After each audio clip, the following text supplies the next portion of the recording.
various sectors of expertise, strength of our community to impact and improve on the infrastructure, the level of experience, the level of development, and the overall outlook of the continent of Africa.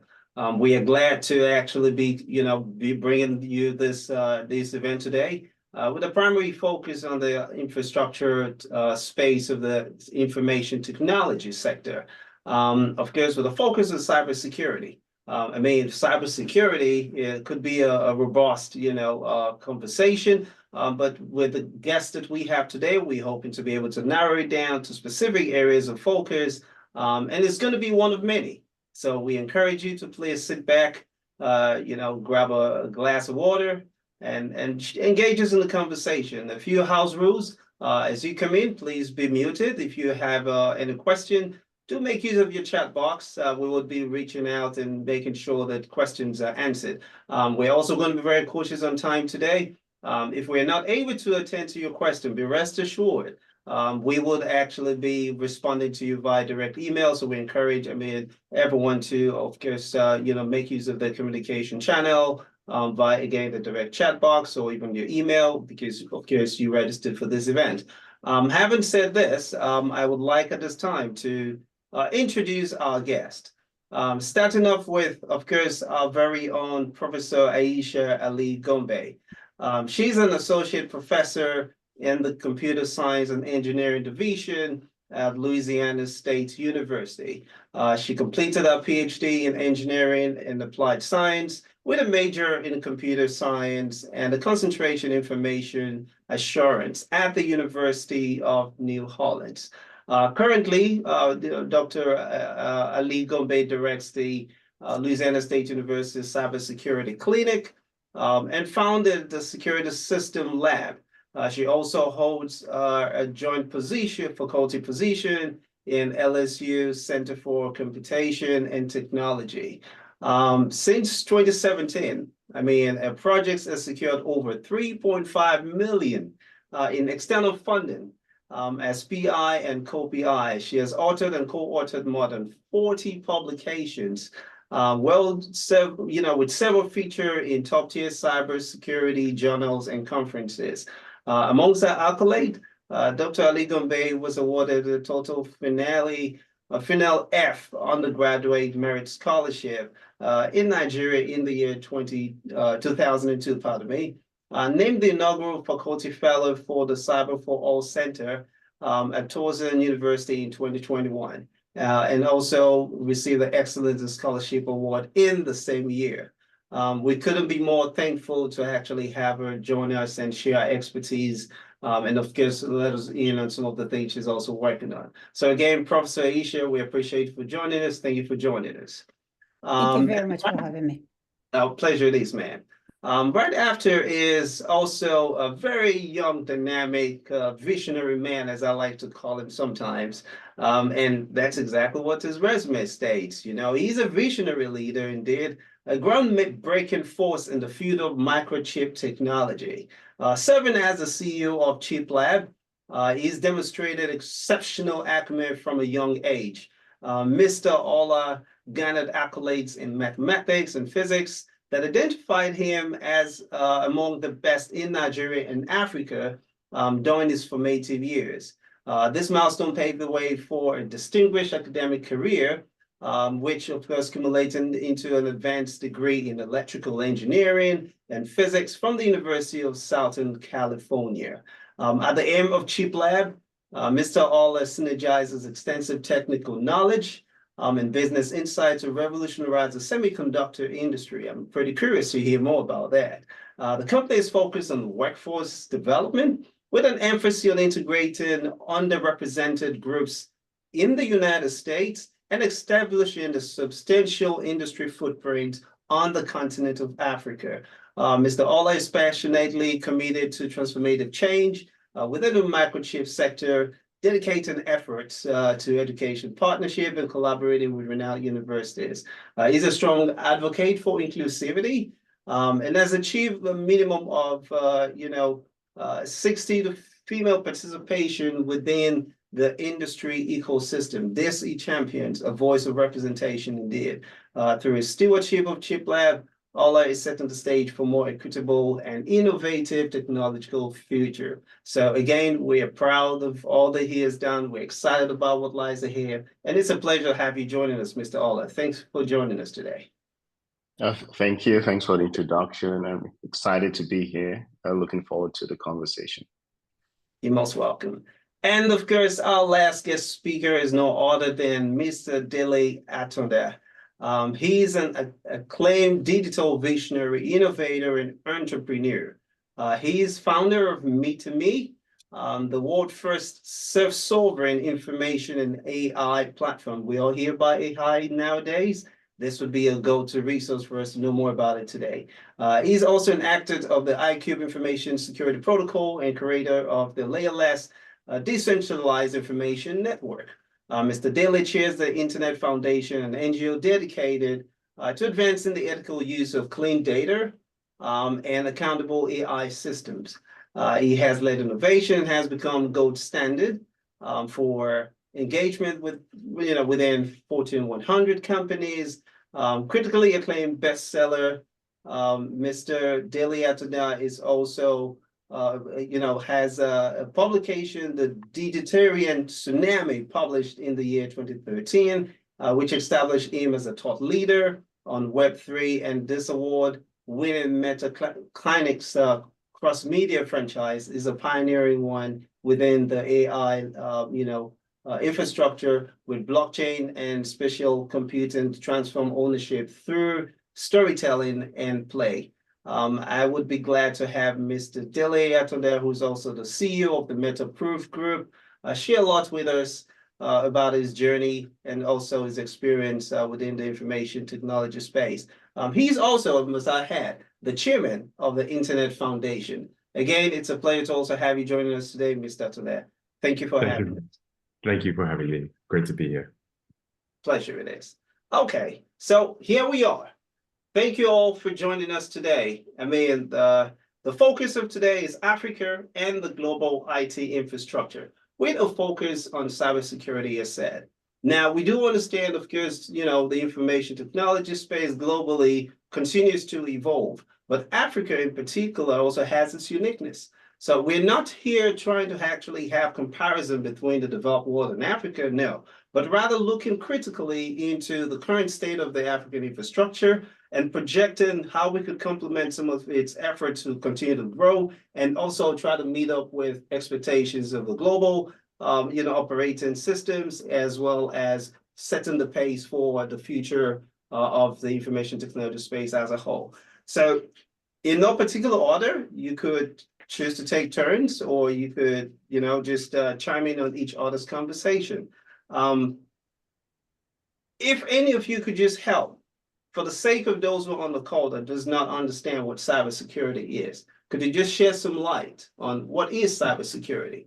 And perhaps, Professor Aisha, you might want to go first. Okay, absolutely. So again, thank you very much for having me, and good morning to you all. So from academic standpoint of view, when we talk about cyber, we look at it as a domain of science that deals with the protection, defense, and prevention of cyber attack on our infrastructure.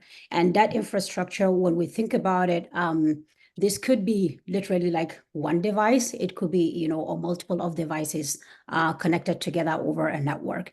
And why cybersecurity is very important today is, I think maybe in the last 20 or so years, we think about cyber as something that only concerns organizations. But I think today's cyber is much more than that. It concerns you and me as an individual. So because of course, if I ask here, I'm sure everybody has a cell phone, right? And I do that like whenever I go to give like a talk with high schoolers, I was like, is there anybody that doesn't have a cell phone? Well, of course, we all have devices, right? And so as long as we have any kind of device, then cybersecurity becomes very imperative to all of us. And but more so when we think about cyber, from a single person perspective. It's about, your privacy, your data, right? How do you protect that? How do you make sure that, you don't click on the bad link and all of that? But then when you kind of project that into businesses, you start to think about, okay, there are, money involved, clients' data involved, and actual, somebody's livelihood, probably even much more than one person, right?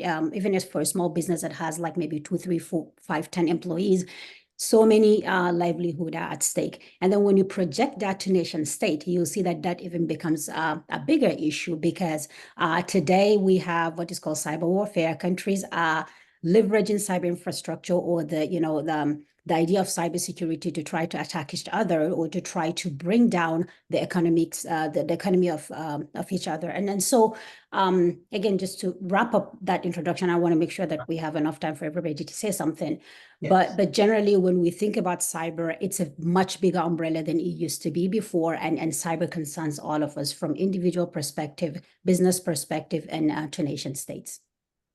Thank you, Prof. And that's that actually triggers an input I think I'd like to get of Mr. Dele. Prof actually just spoke about privacy and data. Could you shed light on cybersecurity from the perspective of innovation and economic perspective? Yeah. So from an innovation and economic perspective, well, that's really interesting point, actually. I think Dr. Aisha's point is really, she's very well made. The foundation of cyber is infrastructure, security, devices. And that is becoming a deeper problem in many regards, because now core infrastructure, like the electricity grid, the water grid, nuclear stations, all start to become, they're all connected to digital networks. So the infrastructure threat of cyber is now pervasive. It really covers all your core infrastructural capabilities. When you think about cyber warfare and the like, the famous sort of attack on Iran's nuclear power plants by Mossad agents was really started that war regime in that regard. So infrastructure is key. But to Dr. Aisha's second point, the evolution of cyber now is that it's not solely infrastructure anymore. It's not solely hardware or devices anymore. It's now to information. And information really is the key asset class for innovation and economy. We are now living in an era whereby McKinsey did a report back in 2016, whereby there is more GDP generated around the world by moving data than there is for moving physical goods. So we are very much in a digital economy currently, and the key resource in that economy is data. Information is basically processed data. And what we're now seeing, and this has been going on for a long time as well, is that when you think about threat vectors, so in terms of innovation, IP, intellectual property, creative, compromising information. So at an individual level, privacy and the like. And that might sound abstract, but the ability to know what a person is able to do and to be able to influence and manipulate them, which we saw with the 2016 elections, for example, with Cambridge Analytica and how that was used. So there is that threat on the individual, and your ability to make free choices is at risk. There are more direct threats for diplomats and high net worth individuals, where their behavior can be monitored and tracked and used to expose them to risk, down to commercial, economic risk in terms of IP and competitive advantage and innovation and all of these things. So it's become very comprehensive. Cyber is very comprehensive now to complete sort of hardware infrastructure and information that flows through those infrastructures. Right. Thank you. And that's a good segue to actually have Mr. Ola chime in now from, the hardware side of it. So Mr. Ola, if you don't mind actually just looping that into the core of what I know is an excitement for you to always talk about. Please go ahead, sir. Absolutely. First of all, thanks for the opportunity to speak here. Professor Aisha, a fantastic point there with your introduction, and Mr. Daly also following that up. semiconductors hardware, as you all know, this is right now is gaining a lot of steam more than ever. I don't think that there's been a time in history where semiconductors, microchips is the forefront, and the reason for that, again, tied to cybersecurity, is we have every device that's on the network is powered by the microchips. The semiconductors, that's the hardware aspect. The data centers, it's full of microchips. The phones, the devices, you name it, it's all microchips. And fundamentally, when you think about something as important as the security of your data, which translates into every aspect of life, the bedrock of that, which is semiconductors, it's important for that to also be secure. So we call that security by design. From the ground up, different aspects of the infrastructure, you want it to be secure. So on that note, you have a continent like Africa, just like every other continent. And as you talk about security, you need to build your own capability. And that ties to the capacity building for the semiconductor ecosystem. So what you see is that the technology around semiconductors is quite complex, and it's quite in-depth. And for a continent like Africa, the question is, how do we enable at scale? How do we enable across the continent the understanding of the basics of the semiconductor technology? In order for us to keep everything secure, the people, the youth in the ecosystem need to understand how exactly to design the hardware, how to ensure that it's secure from a primal standpoint, and so upskilling at scale becomes very important. So I think that's something related to the infrastructure across Africa that we need to think about, like how do we upskill at scale? One way to do that, which we're looking at Chip Lab, is through partnerships. So we have partnerships with the upskilling ecosystem, with the universities, with the governments across Africa, to be able to bring the technology around semiconductors into the ecosystem. This is a little bit challenging because unlike traditional education, right, cybersecurity it's something that's dynamic and changes. Right. So how do you ensure that in the ecosystem, something that's constantly changing, you can bring that knowledge into the ecosystem constantly? And that's something that we're working every day to try to solve across the continent. Well, I appreciate that, and that really was, a good way to have a more focused conversation now around the continent. And of course, anyone could actually take this on. Could any of you help us understand what is the current outlook of the infrastructure space when it comes to information technology on the continent? Because, from a layman's point of view, like myself, I probably would say there is the hardware side of it and there is the software side of it, right? So could any of you help to just shed some light on what exactly is the current state of the African infrastructure space? Yeah, I'd be happy to take a stab at that. It's good. Yeah. So I think it's there are three important perspectives to look at it from. So I think the first perspective is that, Africa's on the technology spectrum, and this is not accidental, but on the technology spectrum, Africa's been in this game of catch up for a long time, and dependency Right. on external parties for infrastructure and core capabilities. Right. And in that sense, you see it like in the automotive industry, Africa tends to get the remnant kind of discarded technology from the rest of the world. Is the typical model. And right. Or it's highly dependent on external systems, external providers, whether that's cloud infrastructure, data centers, and the like. So that's the first dimension. I think the second dimension now is that what has changed significantly in the last decade or two has been the rise of China versus America. Now, historically, there was the Soviet bloc and the Western bloc, so it was really Russia versus the USA. But Russia, as a provider of technology, was not really a big innovator in that sense, other than really a military hardware and military technology.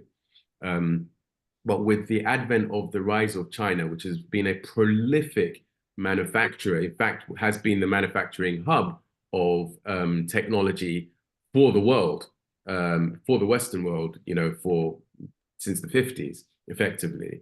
Right. So, we're now in a paradigm where as cybersecurity becomes more strategic and more complex, the world is very polarized. And this is actually going on right now and becoming a very extreme, dramatic problem. So Africa is sort of cool. And what we've also seen in parallel with this is massive investment from China into Africa. There's real competition between China and the West, America particularly, on access to African resources, which obviously typically has been under Western control through colonialism. But this is now playing out in a cybersecurity context whereby there's this you've got this mixed match of infrastructure across Africa, that some of it is Chinese owned or based, and some of it is Western owned or based. And this is becoming more contentious.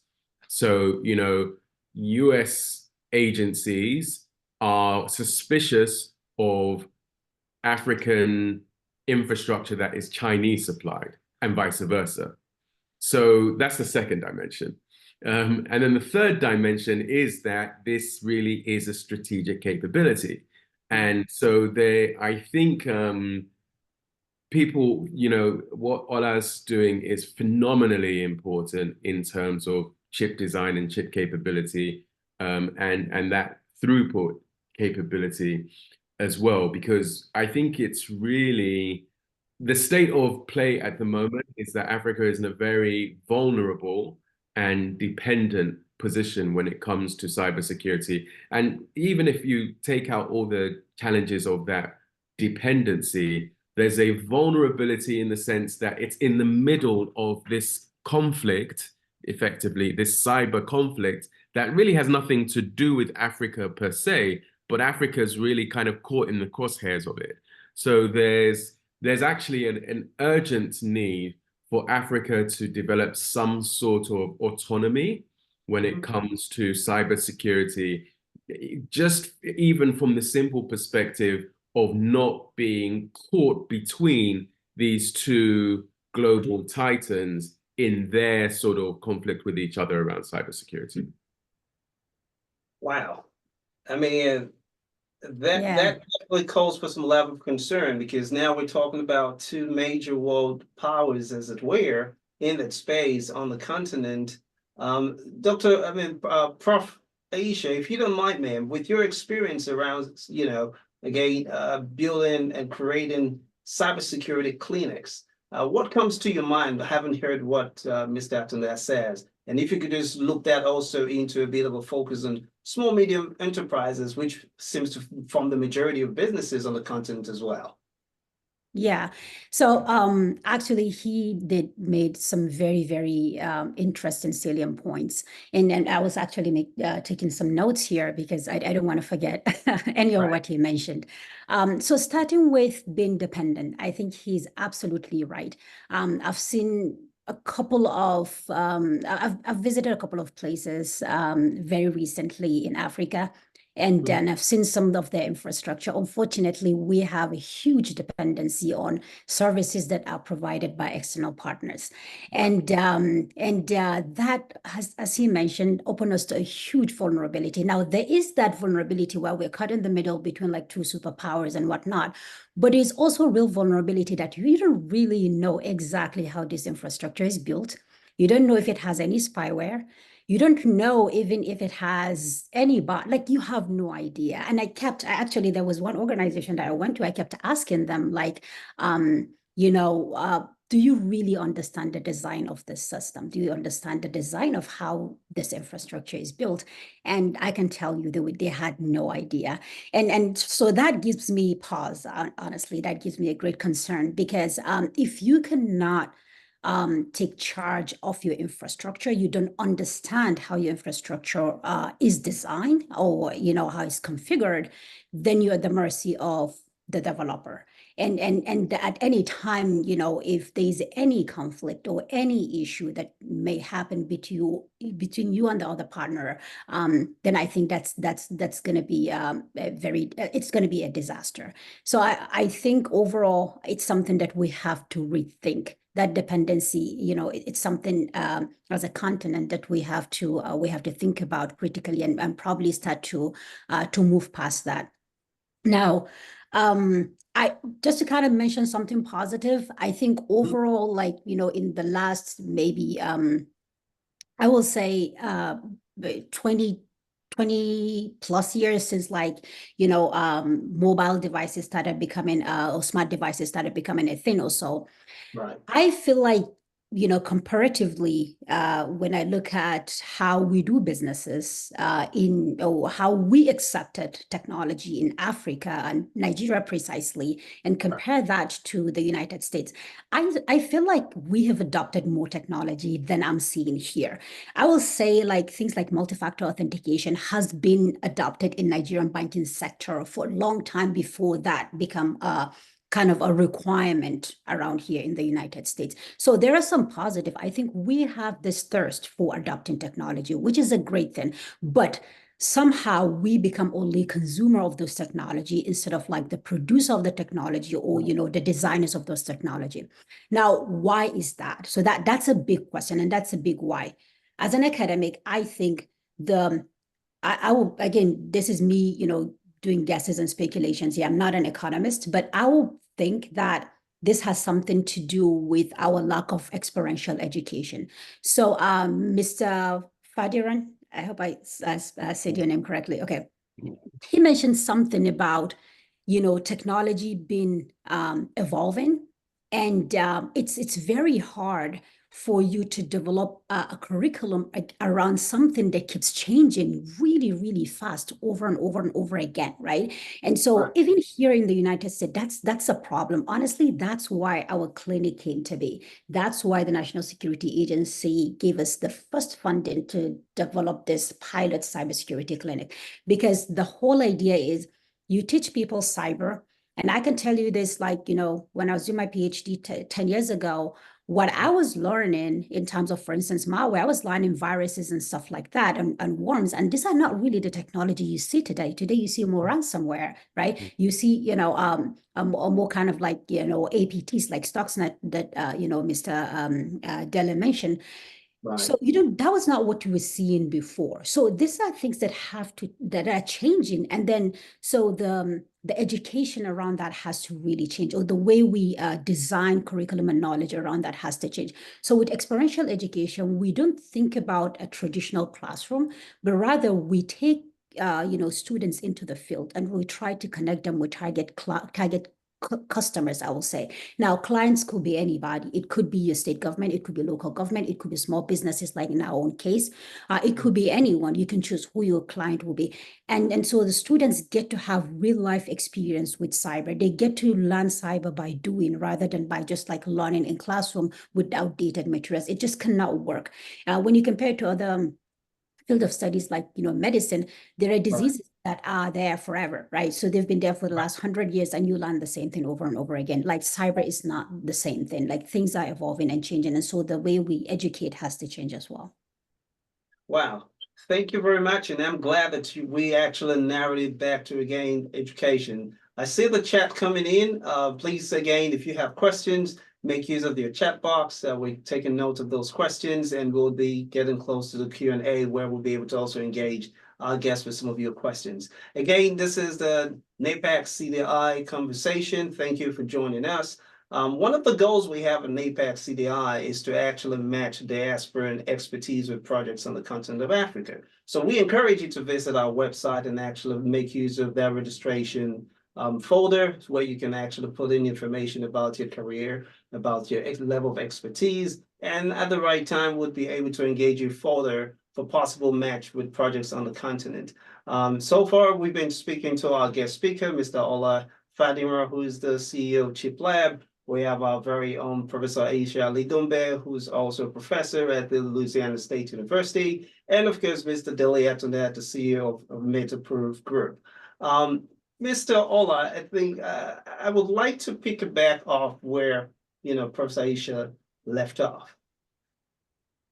Considering the dynamic that goes around the evolving trajectory of the cybersecurity space, and your efforts to also improve and help impact the workforce space on the continent, could you share more light on some of your efforts relating also to the reality that's currently on ground on the continent of Africa, and how important it is to also ensure that some of our businesses who are engaging, again, the third-party external services, as Ellie mentioned, can begin to also rely on the strength and the expertise that diaspora, professionals like yourself bring to the table, and why it's important for us to start, making sure those conversations translates into actual projects and possible business opportunities. Yes, absolutely.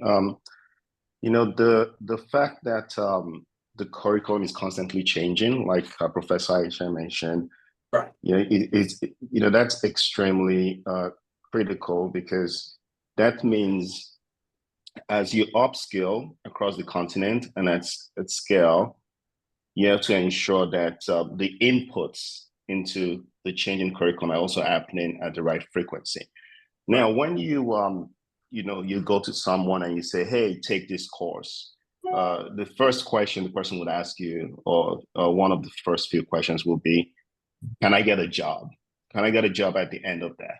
Yeah. And that by itself is very critical, because as we upskill, we need to ensure that people going through that upskilling process, or whatever academy, as you name it, at the tail end of that, they're finding jobs, and that's jobs within the ecosystem in Africa that they can do. And then when that happens, of course, they tell their friends, they tell their brothers, their sisters, go take that course, go learn cybersecurity, because there's actually a job at the other end.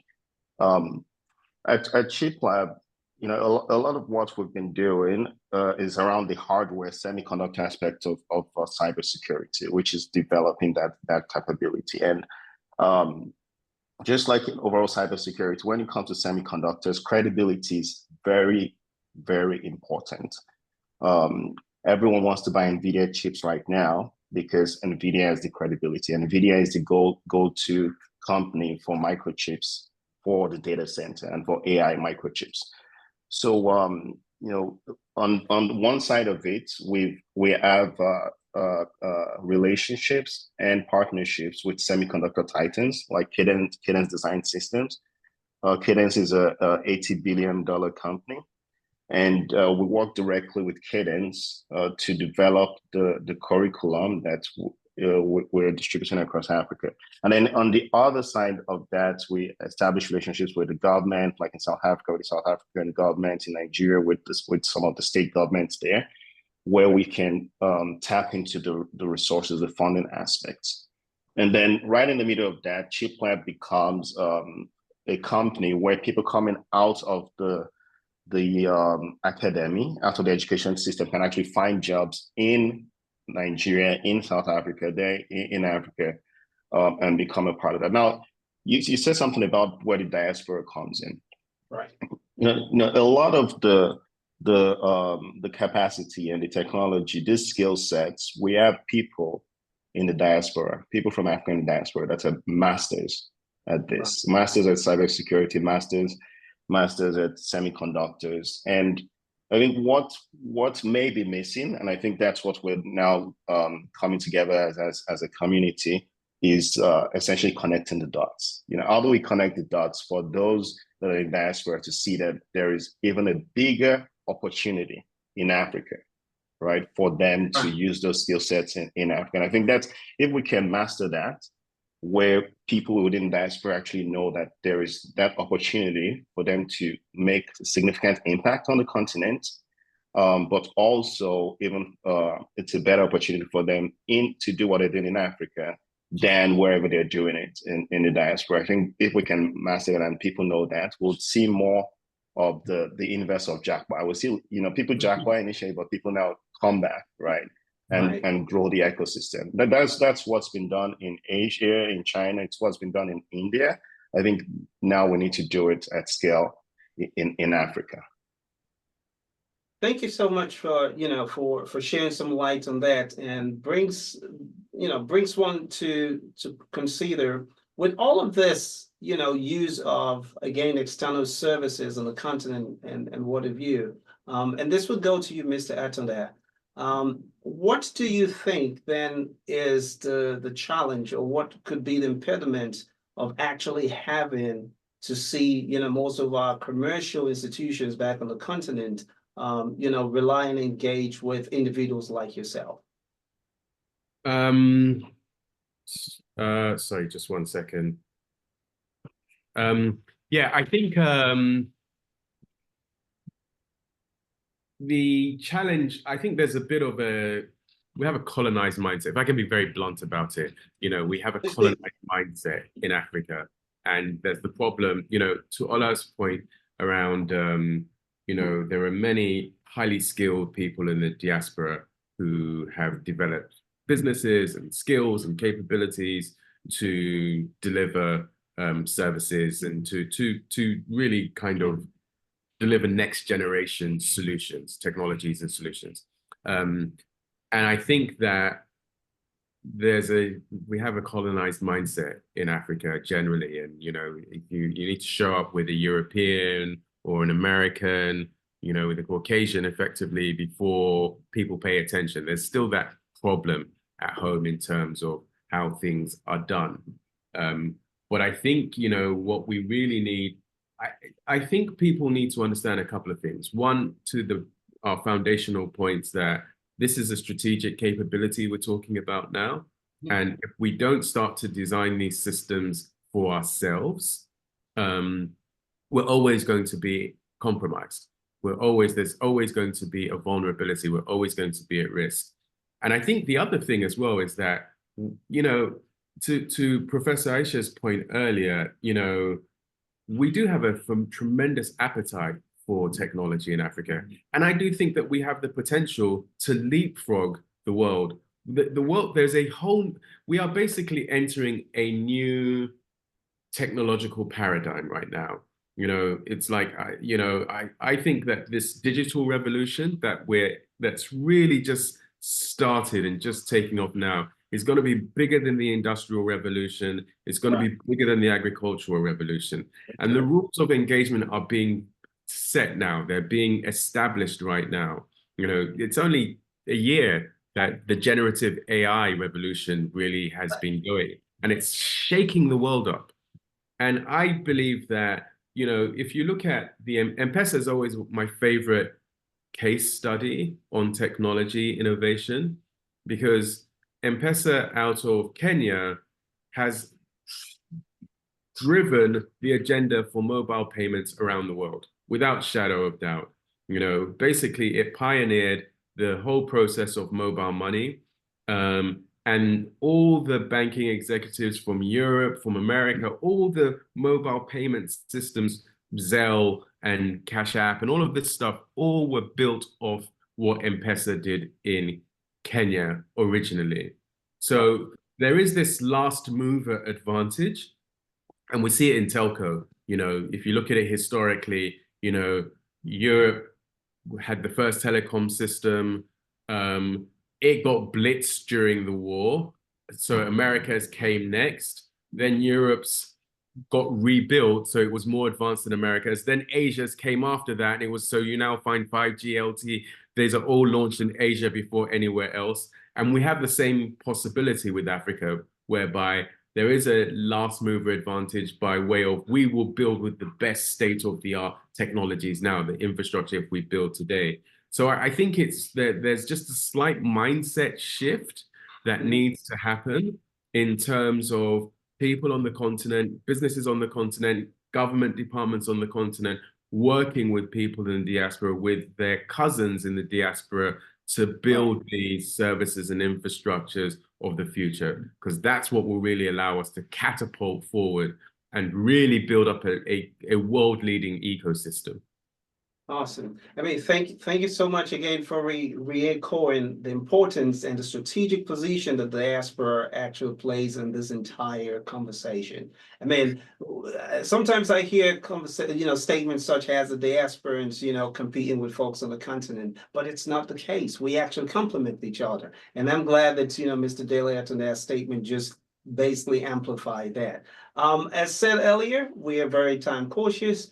We cannot exhaust all this conversation in one sitting. So I encourage you to continue to, follow us on our various communication channels and checking up on our website. This would actually be a series. This is just the first part, and we're excited to continue this conversation. I see my co-host, Dr. Veronica, is on here. That's a cue that, we should be getting into our Q&A section very soon. But if I may, Dr. Veronica, if you allow me, I would like Professor Aisha to just give us a bit of an idea, maybe in about a minute or less. How expensive is cybersecurity? Okay, so academics don't really give a short answer though, but so when you think about the cost, so I'll start with like a cost of cyber attack, actually, because I'm doing the small business work, and recently, like CISA published this information that the cost of cyber attack on small businesses is almost $2.4 billion as of 2021. So that's the cost of not doing cyber. Now, oftentimes we think about cyber as something that is a liability to a company, and we get it, right? So if you run your company that's supposed to do X, Y, and Z, cyber is just additional cost, which a lot of businesses don't want to foot the bill. But if you do a proactive approach, then it's going to save you a ton of money than do a more reactive approach. So it costs even more than, it will have cost if you've done it before. Now, if I can just quickly chip in something just to follow up on like what Mr. Daly mentioned. I think just additionally on top of everything he's mentioned that deals with how, our adoption of technology or, consuming it for an infrastructure. I think a couple of things that I feel, from policy, not really from policy, but from a societal perspective that affects the way we consume our own services might have to do with trust issues, right? Whenever somebody's providing service, you have to be able to trust that the service is going to be, provided as it's supposed to be. Now, a reliability is additional thing that you have to add together with trust. Sometimes, when, I actually asked this couple of questions, like when I did my visit, I was like, why are we not using our own cloud providers? Don't we have cloud providers? Like, yeah, they are not usually reliable, right? It's possible to have like a bunch of downtimes, and like, we cannot afford to do that. So when, even though, we are all Africans and, we have that urge to really build the continent and do something to the continent, we have to do something good. Like, companies cannot just exist that are not trustworthy and not reliable. And one additional thing, this is education. We've already exhausted that. I think our governments have to invest heavily in research and innovation. There's just no two way about it. If you want to go ahead of the curve, you have to go as fast as possible. You cannot trail and be a leader in that sector. You have to go ahead of the curve to be a leader in that sector. So with that, I'm going to pass the mic back to you. Thank you very much. And that was timely. Again, trust, reliability cannot be overemphasized, but I also love the idea of looking onto the continent, some of this existing service providers. I think that's basically going to be our starting point, where we align with them and improving on the current services they're rendering to our local businesses on the continent, and then see exactly how we scale up from there without losing ownership. Of all that we have said so far, all I'm saying and hearing so loud is ownership, ownership. We have to take charge of owning our own infrastructure, securing our own data, defining exactly how we want things to move into the future. And again, it couldn't have started any better than now. So again, thank you all. I will yield at this time so my colleague, Dr. Veronica, can actually, share some of the questions from our attendees. Dr. Veronica? Awesome. Well, thank you. This is going awesomely. I want to thank Professor Aisha, Mr. Fadiran, and Mr. Tonda. Phenomenal. People are just bubbling with excitement and lots of questions. So let's see. Let's start with thanking Mr. Dembele. Mr. Dembele's question was the first question. More questions roll down. So let me roll back up. We're so glad that you're all here. I hear that the tab to join us isn't working. So I'm going to post the email for everybody to email me who's interested in business opportunities here to, send email to me, and we'll connect with you and we'll check to see what's the technical error. So let's see. The first question, and any of you can tackle it, comes from Mr. Odunikan.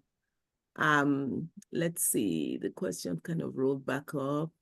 What is Africa doing regarding training and employment of youth? Vulnerability comes from not owning your infrastructure supply chain. So again, if you caught the question, what's Africa doing regarding training and employment of its youth? Any of you would like to take that for 90 seconds? Maybe I can take that. Yes. Yeah. Maybe I can take that. Awesome. I think traditionally we've seen upskilling, but a lot of the upskilling we see is from a business standpoint. So a business comes in and they want to, tap into the talent. So they have their program. It's not, and then people take that program and then they get jobs. So I think more we've seen a lot of that.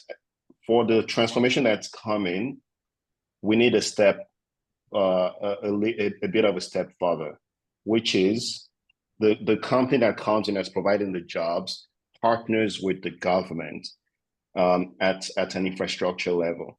The courses are embedded within the ecosystem, so that the countries within Africa actually, getting that education content in the universities, in the schools, within the ecosystem, when that is done, and that is done well, we have more people learning, for example, in this case, cybersecurity. And then as a result of that, people can actually they can start companies or start, some kind of services, because the universities are teaching the latest curriculum that's constantly updated. So I think we have a bit of the scratch the surface upskilling going on, and we need to go a little bit deeper to ensure that those all of that is in the ecosystem. And to do that, the government needs to step in partnership. And when a company comes and says, okay, want to upskill people, you say, okay, this needs to be done with the university. These are the universities. It needs to be part of the university's curriculum so that more people are able to access that through the universities. Wow, great answer. Thank you so much, Mr. Fadiran. Prof. Gombe or Dele, Mr. Tonda, any of you want to add any thoughts to that question? So I have not worked directly within Africa. So I don't know, I don't have much to say, and other than like what I've read in the newspaper or things that I know at least. I know the recent Minister of Information Technology and Digital Economy in Nigeria have established a 3 MMT I think that's supposed to be talent and workforce development, which again, based on what I read, I think that's a very good initiative, which is supposed to enhance the capacity of almost 3 million Nigerian youths. And so if we continue to do this, if this is a policy that will have some kind of continuity, I think we're gonna probably reach, to some really critical mass at some point. And I think that's gonna positively affect the continent. Awesome. Thank you so much. We have time for one more question. For the questions we don't respond to here, we will definitely tackle them. We'll ask our panelists to answer them, and then we'll share that publicly so that everybody gets answers. So second question, why are we behind in a space with so much open source and free technologies? Is there something blocking its availability?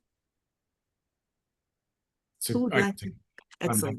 Yeah, that's a great question.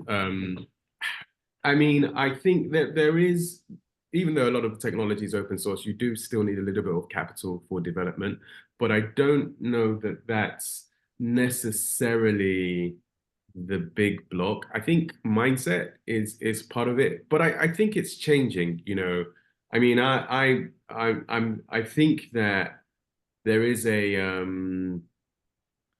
there's an inevitability to all of this because so much of the technology is open source, in terms of the ability to move down the stack. Some of it is very capitally intensive, like the work that Ola does, for example, around chip design and build. You get to that part of the equation, it's very capitally intensive. But that said, that's not you don't have to start there. And I think cybersecurity doesn't, as we were discussing, doesn't necessarily begin with infrastructure. In fact, I work very much around information security by way of decentralized information systems, which basically use a lot of open source technology. So there's a lot of ways that we can start to build there. I do think still, even in that space, we need to have this mindset of building as opposed to using and consuming. You look at blockchains and technologies like this, there are 2, 3 that are developed by Africans or people of African descent even. So we need more representation in that area. And I think it's all we just really need at the moment, I think, is just 1 or 2 people to show the way, and by way of showing the way, I mean to be successful, to be kind of those breakout unicorn projects, then everybody imitates and grows on from. So, I'm very optimistic. I think this decade is going to start to see a lot of innovation coming out of Africa. You're already starting to see it happen anyway. And some of this innovation will break out across the continent and create these next generation type of solutions. And some of it will break out and become global phenomena and real platforms of possibility that really showcase to the world. Because I think Africa has a unique set of very complex problems to solve. And if you solve those problems in Africa, you've got something that's really robust and that can stand the winds of change that are blowing around the world. Fantastic, Mr. Tonda. What we're gonna do, this has just been awesome. I wish we can have like 2 hours, but we're rounding up. So sorry, Dr. Professor Aisha was trying to say something, ma'am. Oh, I apologize. No, that's okay. I was just adding to what he mentioned. I think it's very, very interesting to say that that's very capital intensive, but I think we also have to think about things that are original. Originality is very, very important. When you get into a space that is already saturated, there's just no way you can shine within that space. We have to think about our problems within Africa and how we can solve those problems with the resources that we have, or with the skills that we have, the knowledge that we have. So it doesn't hurt to like take things from somewhere else, right? To take some ideas elsewhere. But what are our problems? Immediate problems, and how do we use innovation to solve those problems? Then we can come up with innovative solutions or original solutions. And also to build this kind of, again, just going back to Mr. Ola's business, like I'm so excited about like what he does with the chip business. But this I believe this kind of business require a lot of patience to break even, right? And so when we have that, thirst to be able to make it like really fast, it's usually not like that. I don't think like Mark Zuckerberg, made it in his first or second year. It takes a lot of hard work. It takes a lot of sweat and blood for you to get to that level where you want to be. And unfortunately, sometimes the young generation want to like make it in almost immediately. Fantastic. I thank you again. I want to also recognize Mr. Dembele, Mr. Odunikon, Mr. Busari for your great questions. We are out of time, so I want to quickly make sure that everyone sees the biggest product of Napac Capacity Development Initiative. It's a project match. And very quickly, 1 second, CEO would say something about our project match real quickly. Then we'll have our panel do their final thoughts and close out. Madam CEO? Thank you so much, Dr. V. Napac CDI is a for-profit entity, and all of our strategic undertaking is to catalyze a two-way trade between the US and Africa. So this is not just information session. It's one of our strategies to share with you what we do, how we do it, and who is in the space. So, but we're going about this in unconventional way. For example, look at the lineup that we have today. These are products of Africa. Dr. Aisha Ali Gombe, by the way, did not school in the US. She's a product of Abuja University, right? Yes. So look at that. So, by using our flagship program, which is the Project Match, we want to connect the creme de la creme of the diaspora professionals, as you've seen today, to viable projects in Africa. But there are risks involved, which is why we're talking about cybersecurity. This is a domain that is highly populated by the youth. So the youth and young adults, they're the ones that are disrupting this cyber stuff, not the older people. So, and they are going to be 40% of the workforce by 2040. So we need to get ready. Information is critical, but also the capacity building for them to want to do what is right is critical. We partner with CHIPLA, for example, and other members here on the platform. But CDI's network, our network includes industry unicorns, credible investors, pension fund, the ultra high network people, that you would have access to when you join us, when you collaborate with us.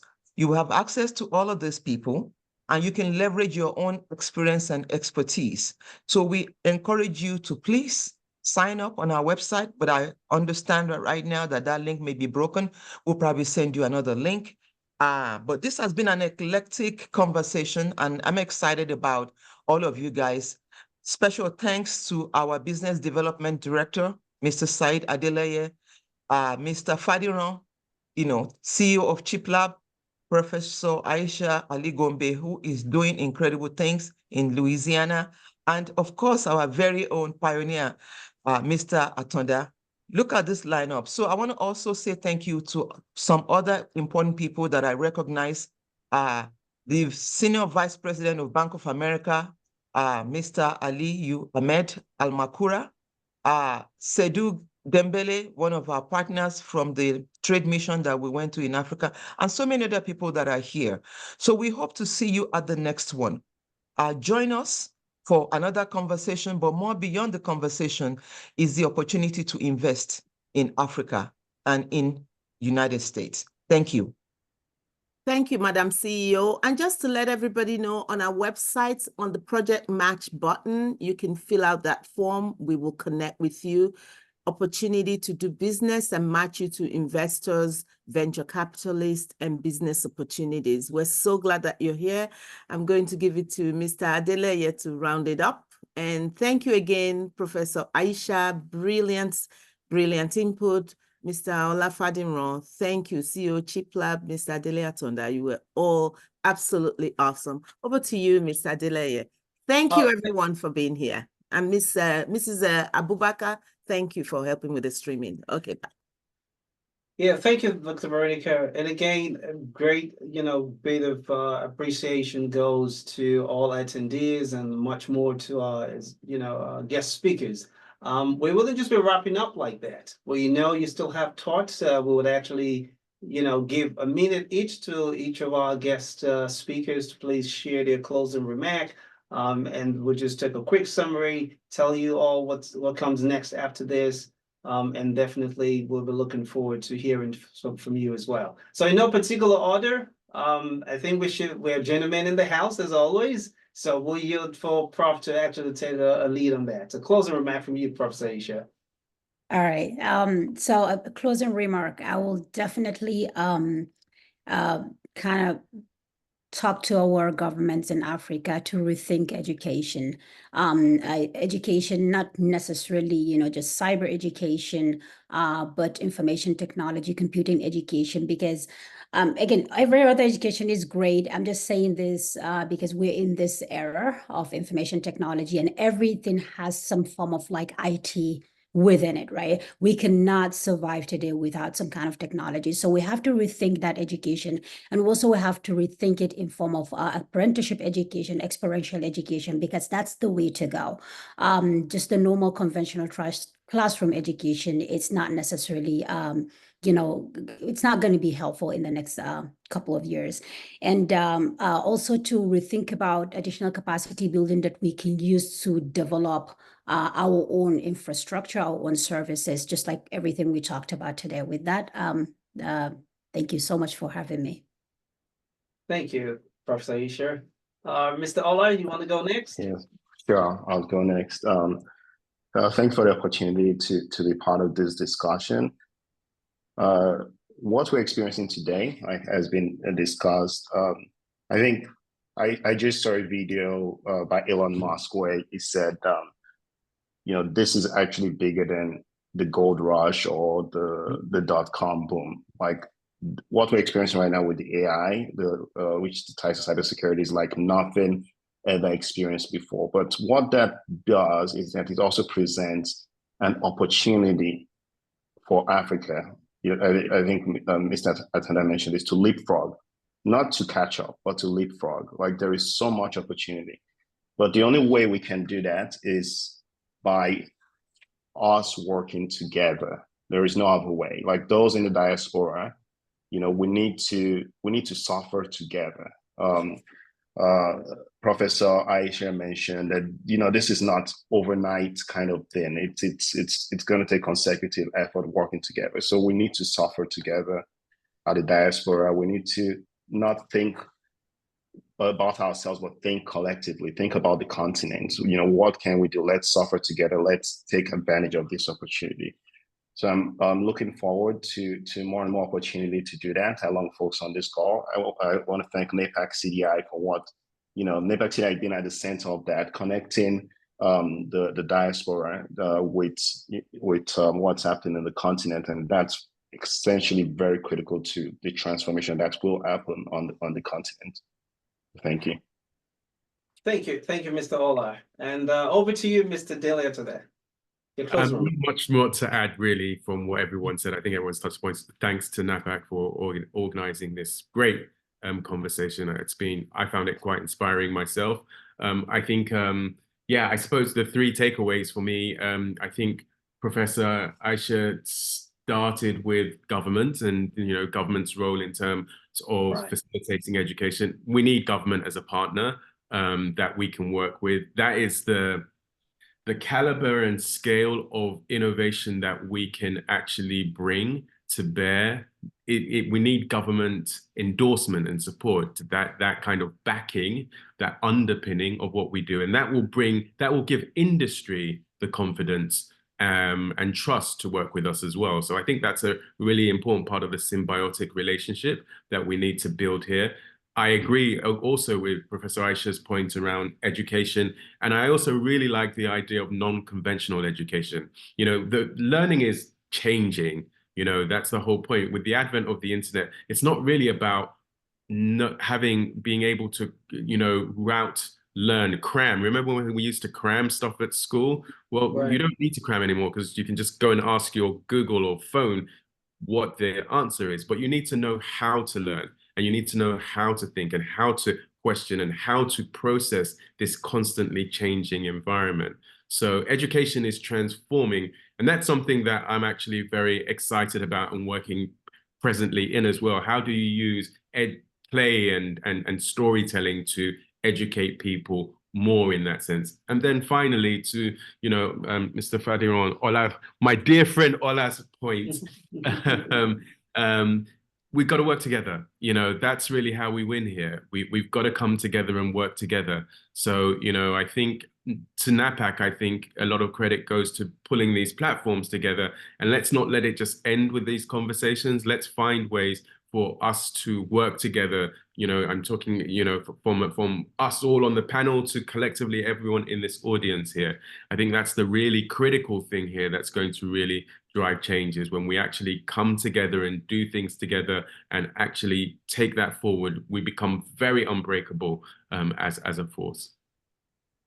Awesome. I mean, what more can I say? The summary has already been made, even with those remarks.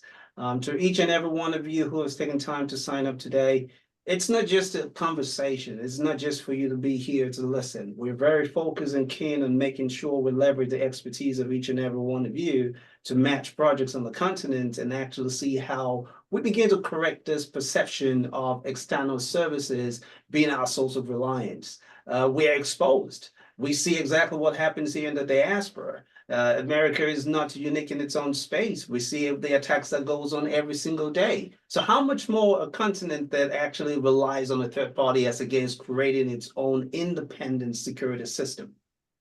That's a question we all need to always ask ourselves. So please, I encourage you again to please go to the website, register your professional career expertise, register what your interest also is on the continent, and we'll be glad to follow up with you. To our guest speakers, this is not just a conversation. I'm glad that we've had conversations outside of this meeting where we've obviously spoken about the need for us to transition into looking into the continent to execute projects, follow through both from the private sector and the public sector on not just opportunities for economic gains, but they really lack that insight. It's not because there isn't that willingness, but the communication gap sometimes has been the deterrent why they keep falling into wrong hands. And that's what Napac CDI is focused on. The network is not an issue, but we're very keen on making sure, as Prof said earlier, we're working alongside with individuals who are trustworthy, who are competent, and can also look into the future of how to secure not just the continent, but the entire global space as a whole. Africa has always been doing it. It's no longer about conversations, it's actions, and also making sure generation next also, learning this process and being positioned right. Again, thank you all for joining us today. Thank you to our guest speakers. We will definitely be calling on you again pretty soon. Thank you all. It's been a beautiful conversation. If you still have questions, please make use of your chat box, make use of our communication channel through our website. If you want to connect with any of our speakers, again, it's an open forum.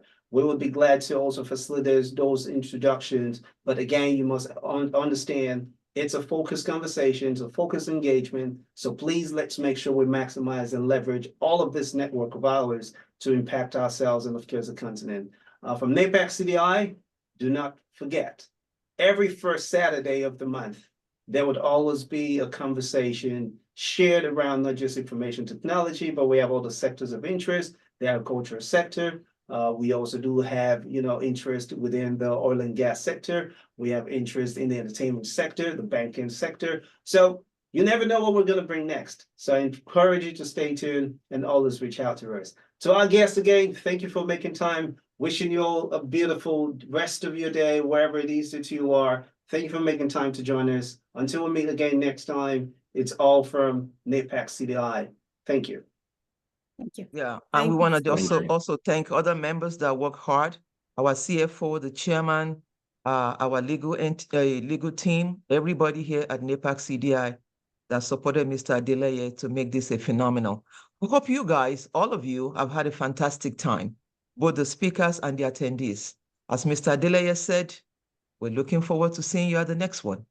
Thank you.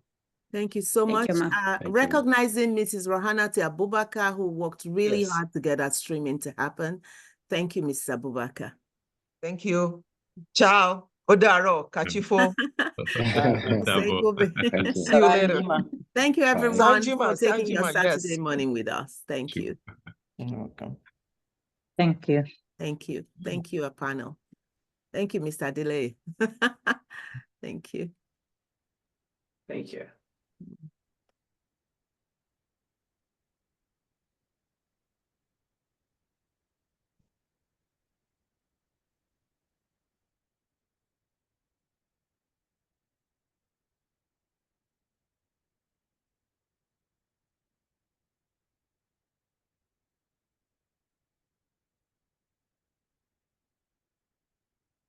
Thank you, Dr. Esedebe. Dr. Guleye, thank you. Mr. Odunikon, excellent. I'll get back to you on those questions. Thank you. Oh, thank you. I thought that was going to end by itself. I'll get out. No, it's fine. I'm just checking stuff. So you are cool. Thank you. Mr. Oksoya, thank you. And Mr. Lumide, thank you. We're glad, we're grateful. Okay, perfect.